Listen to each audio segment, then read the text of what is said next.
everybody. How are we doing? All right. Before we get started with our next speaker, I did want to thank all of you again for coming and supporting Skepticon. We talk a lot with all weekend with the speakers on building a community and making it what you want it to be.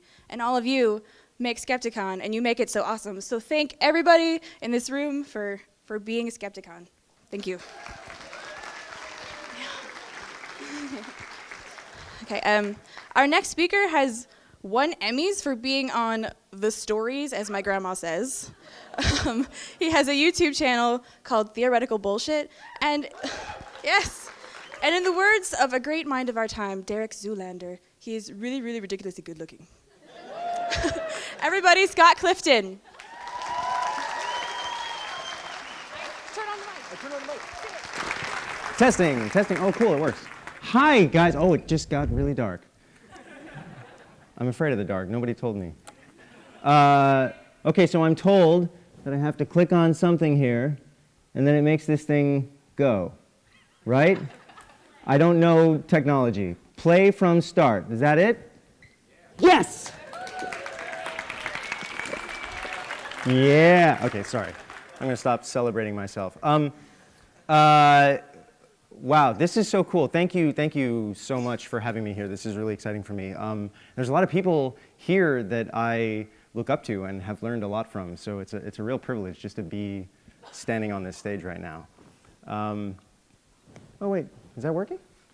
I'm supposed to be able to click this, and then it does something. See? I click it, and then it does something.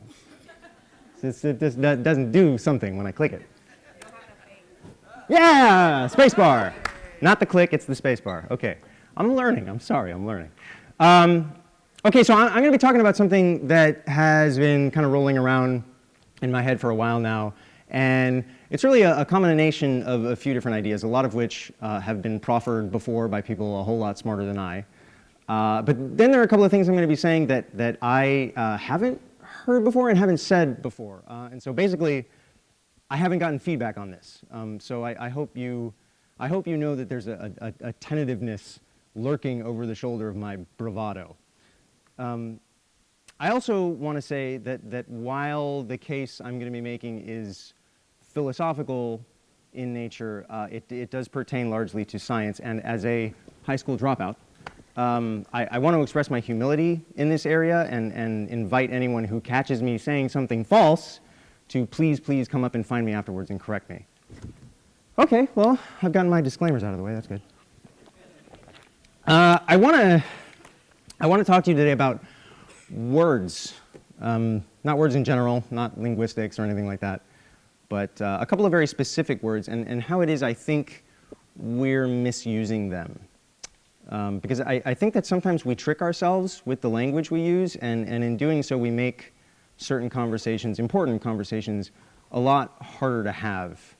Because here we are, a bunch of skeptics hanging out, a bunch of people who value critical thinking, who value science, who value intellectual prudence.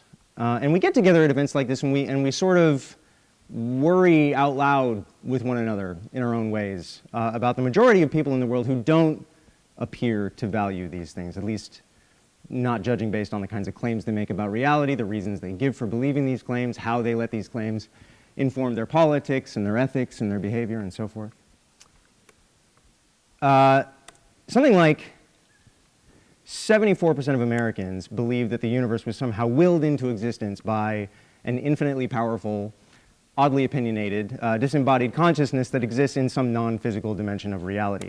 68% believe that we'll get to see this dimension of reality, but only after we die. 42% believe that dead people can come back from this dimension and haunt us. And just about everyone you run into, it feels like, thinks that science can have nothing to say about any of this. And so one of the things that we do at events like this is we strategize, right? How do we deal with this? How do we have this global conversation? Because make no mistake, the problem is not just people believing absurd or dangerous claims. We can deal with that. The problem is that as a society, we give one another permission to categorize certain absurd or dangerous claims in ways that immunize them from the scrutiny they deserve. And so I want to address the relationship between science and the supernatural. Actually, no, I want to address the way we address the relationship between science and the supernatural. Because I think that we're looking at it the wrong way. I think we're making a philosophical mistake, and it's costing us. Now, the conventional wisdom is that science, almost by definition, is only applicable to the natural physical universe. And this is not true merely in practice because of the limitations on what we can observe and test, but in principle as well. Science only makes sense when you assume that there are predictable natural laws according to which things consistently behave, and the supernatural just doesn't work that way in theory. This is not to say that science can't test any religious claim, by the way. I mean, there's no scientific doubt, for example, that the creation story in Genesis is not literally true, but that's only because this is a testable claim about what actually happened in the natural world. Nor is it to say that science and supernatural claims are intrinsically at odds either. I mean, even most theologians worth paying attention to nowadays will tell you that science and the supernatural complement one another, albeit in a like you stay on your side of the line and I'll stay on my side of the line kind of way. Like how the police department and the fire department work together, but don't call the police department if there's a fire and don't call the fire department if there's a robbery. The Christian philosopher and apologist William Lane Craig, with whom you may be familiar, puts it this way. Science, quote, science encounters metaphysical problems which religion can help to solve. Science has an insatiable thirst for explanation, but eventually science reaches the limits of its explanatory ability. For example, in explaining why various things in the universe exist, science ultimately confronts the question of why the universe itself exists. Here, theology can help. Traditional theists conceive of God as a necessary being whose non-existence is impossible, who is the creator of the contingent world of space and time. Thus, the person who believes in God has the resources to slake science's thirst for ultimate explanation, end quote. Now, oh my God, you guys are booing. Now, to my ear, this sounds a lot like saying that drinking water from the ocean can slake your thirst for water, but you get the idea. It's easy to imagine why religion would have a vested interest in erecting a wall of separation between science and the supernatural. What surprises me is how rarely secularists and even scientists challenge this paradigm. Here's the National Academy of Sciences. Quote, religions and science answer different questions about the world. Whether there is a purpose to the universe or a purpose for human existence are not questions for science. Science is a way of knowing about the natural world. It's limited to explaining the natural world through natural causes. Science can say nothing about the supernatural. Whether God exists or not is a question about which science is neutral. End quote. Here's another one. Quote, because science is limited to explaining the natural world by means of natural processes, it cannot use supernatural causation in its explanations, and similarly, science is precluded from making statements about supernatural forces because these are outside its provenance. This is the National Academy of Sciences. Now, it seems to me that this must be a diplomatic move. And despite the fact that there are no shortage of scientists who thankfully disagree with this, it may even be a smart diplomatic move insofar as you don't want a very powerful religious majority to see science as a threat to their most cherished beliefs. You want them to welcome it, to be enthusiastic about it, to support funding for it. And in fact, this may be the reason that scientific theories like evolution and the Big Bang are so much more digestible to religious people than they used to be, because you're constantly hearing scientists hammer home that this isn't a problem for you. God still could have been behind all of this. There's no conflict here. Don't worry. Chill out. Suck on this. So I'm not here to argue that this assumption isn't useful politically, just that it's false, and that we shouldn't be afraid to point out that it's false in conversation. I'm also not saying that we should apply, or that we can apply, every aspect of the scientific method to the supernatural. I'm not saying you can pour God into a beaker, stick it in a centrifuge, and see what comes out. There are supernatural claims for which we can't create controlled environments and run replicable experiments. Then again, there are also natural claims like this, too. But this is just a practical limitation, and I'm speaking more broadly than that. I'm speaking about the spirit of scientific thinking, making observations about the world around us, considering certain hypotheses, asking ourselves what those hypotheses predict. What should we expect to see or find if this is the case? I'm speaking about scientific values like parsimony, falsifiability, controlling for our own biases. There is no claim about God or the supernatural that isn't a scientific hypothesis in principle. Take the claim that the universe was designed by an infinitely powerful, perfectly intelligent designer for the sake of human life and human procreation. Is this a hypothesis that makes predictions about what we should expect to observe in the world? Yes, thank you. Who said yes? I love you. Yes, of course it is. It predicts that we should see perfectly intelligent design. But we don't see perfectly intelligent design. We don't even see good design. This isn't, by the way, this is not a subjective personal opinion. There are objective scientific facts to be known and learned about what good design entails. This is actually something that my wife went to school for and now does for a living. And I can tell you the universe would look a whole lot different if God had hired my wife as a consultant. That goes for every husband. He's not wrong. But the thing is, though, when you point this out to someone arguing for the existence of an intelligent designer, what often happens is they begin to rationalize ad hoc. That is to say that they begin reasoning backwards, making up after-the-fact explanations for why we don't observe what the hypothesis predicted we should observe. And the only reason for doing this is to rescue the hypothesis from being falsified. This is, of course, poor reasoning, and it wouldn't survive peer review. But am I begging the question here? I mean, why should we scrutinize a claim about the supernatural the way we scrutinize a scientific hypothesis? I mean, why should it have to pass the same kind of tests of credulity? It's a different kind of claim, right? Well, yeah, it's a different kind of claim in a lot of ways, but then claims about geology and claims about medicine are different kinds of claims in a lot of ways. But that's kind of a red herring, isn't it? That's not really the point. The only question is it a different kind of claim in any way that means we cannot make predictions about what we should expect to see if it is true and test those predictions? Now you can say no. No. No, it's not a different kind of claim in that way. And that means it is in principle a scientific claim. But let's play around with this a little bit, see where it takes us. What if we hypothesize that we were intelligently designed not by a god, but by an unfathomably advanced, maximally intelligent, supremely powerful alien race for the same reason that most people believe God designed us? Is that a non-scientific hypothesis? No. It's precisely a scientific hypothesis, and we can subject it to the same scientific scrutiny. What if somebody said, well, no, so what? I mean, so what if upon closer inspection our design is in fact terrible? That doesn't prove we weren't designed. I mean, maybe the aliens designed us terribly on purpose. Maybe that's the point.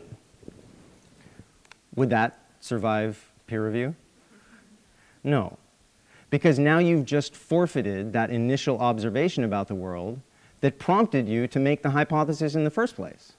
So what? You hypothesized that we were designed intelligently in order to explain the fact that we have the appearance of being designed unintelligently? I don't think so. Is it still possible that we were designed with the appearance of being undesigned by some superior alien race? Can science prove this isn't the case? No, of course it can't. But that's not how science works. That's not science's job. In fact, the job of science is not to prove or disprove anything. Scientists walk around hammering this point home, that science is not about proof.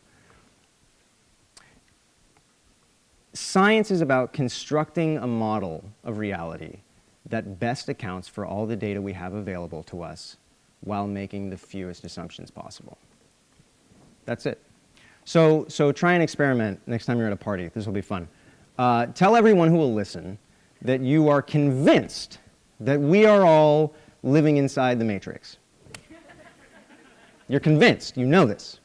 And when someone asks you what reasons you have for thinking this is true, well, tell them that science can't disprove it. And then observe what happens. You will immediately begin to pay a social price for this. People will begin to take you less seriously. Then wait until the next party and run a different experiment. This time, instead of the Matrix, tell everyone how convinced you are that God exists and that you're going to heaven when you die, and that science can't prove this isn't the case. And then notice that you pay absolutely no social price for this whatsoever. Nobody even blinks. Unless, of course, you happen to be at a Skepticon after party.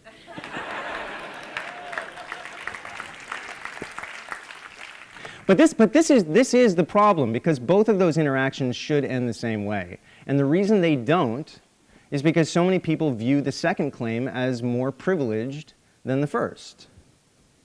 But maybe I'm still missing something. Maybe there's still something about supernatural claims that prevents us from applying scientific thinking and scientific values. So what could that be?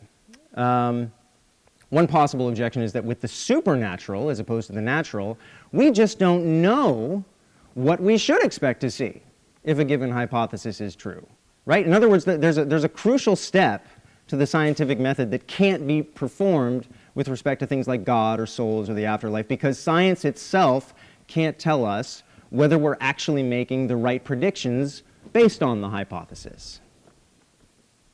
Well, the response to this is pretty simple. Yes, that's true. But the catch is that it's no more true of the supernatural than the natural. This is always a major concern when doing science. You always have to make sure you get this part right. And it's got nothing to do with the metaphysical content of the hypothesis. If I hypothesize that the dent in my car is from a runaway shopping cart, and I predict that if this hypothesis is true, I should expect to find the words, "Albertson was here," etched into the paint, well, I've done a bad job of deriving a prediction from my hypothesis, haven't I? There is no official scientific protocol that can tell you what the right scientific predictions are. By necessity, that step in the scientific method has to be some combination of logic, reasoning, prior information, intuition, and other philosophical tools. And if you think that this makes it unscientific, then I got news for you. Science is a philosophy. You cannot do science without also doing philosophy. Oh, thanks. Okay, what about the objection? This is my fave. What about the objection that it would be arrogant of us to presume that we can make predictions about the actions or choices of a being as mysterious and inconceivable as God? Well, that doesn't work either for a couple of reasons. First, let's be clear that science makes predictions about the behavior and decisions of conscious beings all the time. We do this in sociology, psychology, criminology, economics, game theory, the list goes on. Secondly, and this is a huge assumption that isn't challenged nearly enough in my opinion, why in the world should we think that a being who is omnipotent, omniscient, perfectly loving, perfectly rational, and unchanging would be less predictable than a human being and not more predictable? Way more predictable. Can anyone tell me this? Because I hear this over and over and I just cannot make sense of it. There are an infinite number of ways to be irrational. There's only one way to be perfectly rational.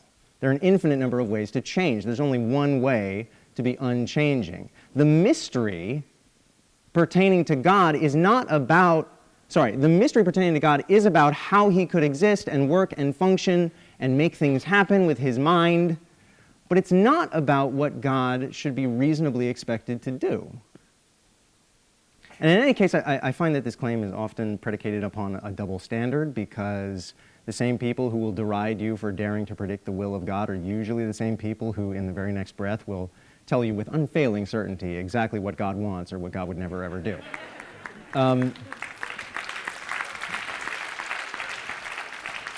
But don't get cocky, guys, because I don't think this is the only double standard at play, and I don't think the religious are the only ones guilty of it.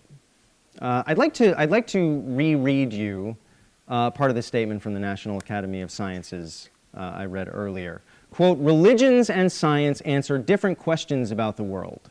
Whether there is a purpose to the universe or a purpose for human existence are not questions for science." End quote. Now, I think this is not only false, but demonstrably false. Run a quick thought experiment with me here. There's this concept in inflationary theory proposed by theoretical physicist Alan Guth called a pocket universe. And this concept sort of gets hijacked all the time in science fiction and distorted to mean an entire universe, stars, planets, galaxies, the whole shebang, that exists inside a tiny, artificially created orb the size of a marble. You ever seen like Men in Black? It's in Men in Black. You could hold this whole universe in the palm of your hand, and the inhabitants of this universe would have no clue how tiny and insignificant they really are.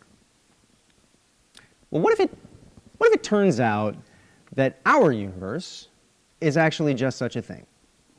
That the entire cosmos, as we know it, is an artificial creation, a science project, inside another universe that is very different from our own. Very different. Different laws, different constants, different spatial and temporal dimensions. So different, we wouldn't even recognize it. It would seem like magic to us. And suppose we were created by the inhabitants of this larger universe for some purpose or another.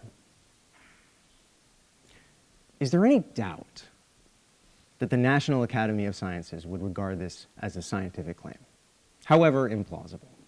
Is it even conceivable that they would say, oh, no, that's not a question for science?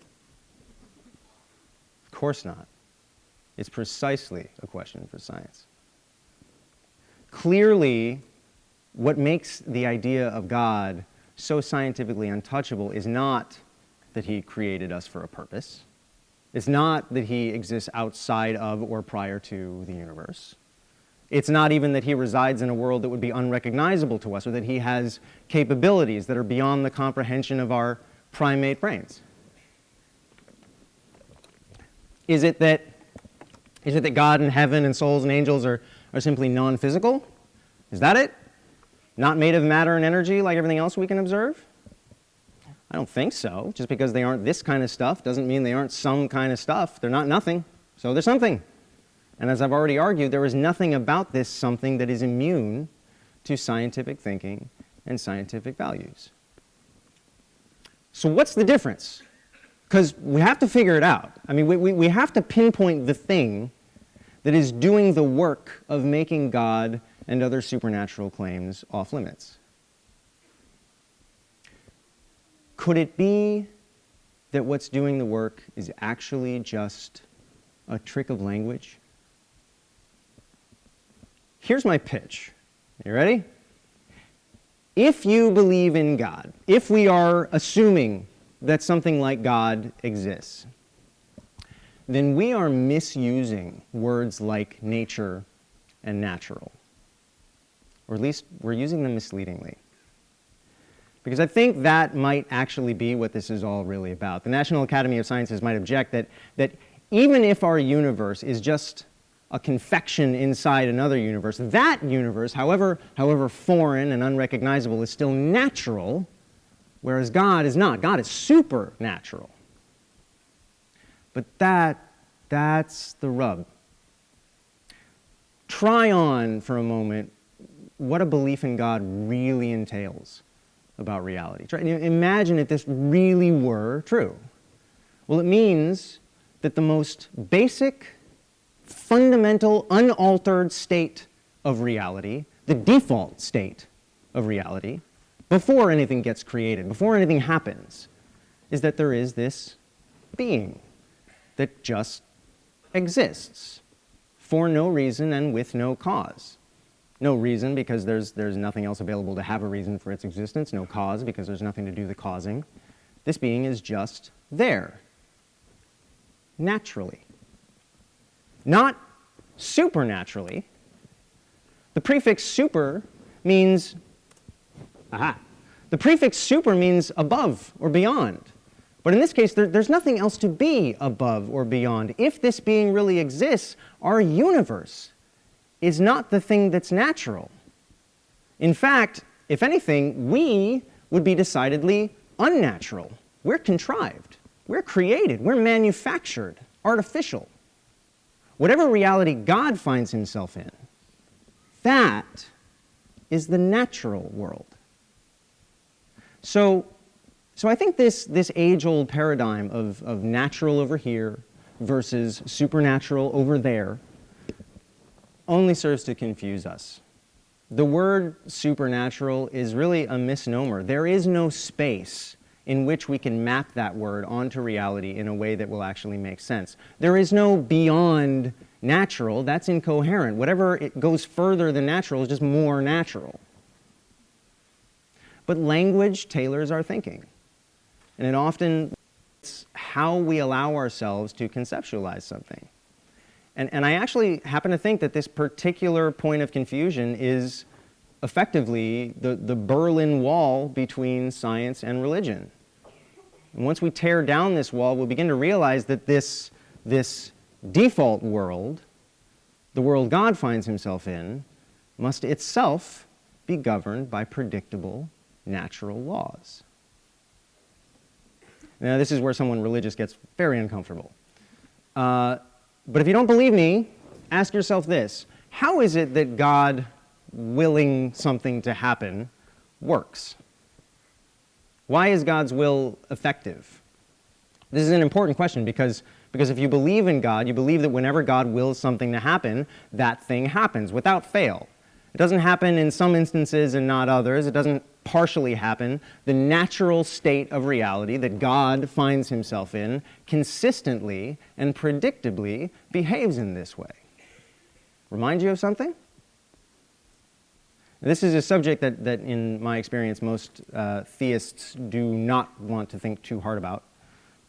It's amazing the kind of resistance you get when you start asking questions like this. And usually the first reaction is something like, I don't understand what you mean. I mean, it's not a law. God is omnipotent. It's intrinsic to him. I mean, he can just do that because he's like powerful. I mean, he has the power to do that. And after so many conversations, I've come to expect this answer, which, of course, completely misses the point. That God's will is effective is not a description of something internal to God. It's a description of the relationship between God and the rest of reality. It's about how the world God finds himself in responds to and interacts with God. Namely, whenever God wills something to happen, that thing happens. That description right there that I just gave you is a natural law. That's all a natural law is. And if God exists, he can't be credited for that. God didn't make his will effective, since that would entail an absurd infinite regress of willing the will to be effective and then willing that the willing of the will to be effective is effective and so on. So the effectiveness or ineffectiveness of God's will, I'm sorry, is above God's pay grade.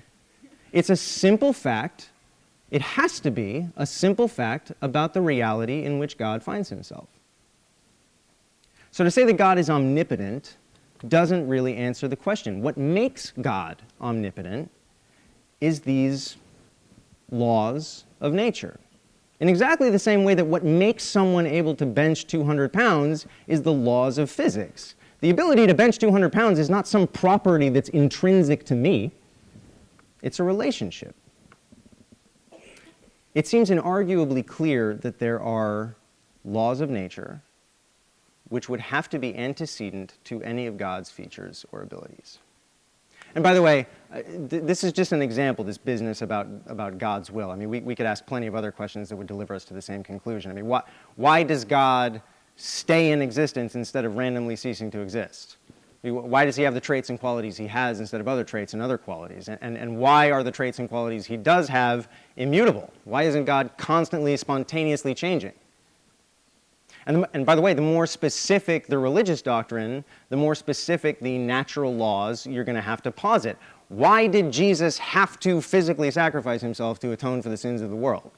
Was God just doing this for shits and giggles? Or is there some natural law that God just can't pardon everyone, no matter how compassionate or forgiving he feels? There has to be a sacrifice, and so on. In principle, silly as it sounds, all of these are scientific questions about nature. And this remains true no matter the degree to which we can study them in practice.